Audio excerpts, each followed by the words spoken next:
dari pagi sampai sore, lanjut malam lagi. Bukan hanya soal cari uang, tapi ini tentang belajar menghargai waktu, tentang memahami arti tanggung jawab, tentang menyadari bahwa hidup tidak selamanya mudah.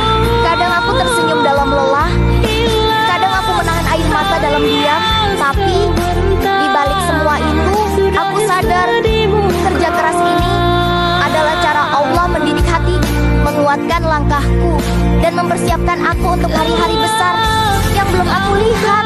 Maka aku memilih tetap melangkah, meski dunia rasanya berat di pundakku.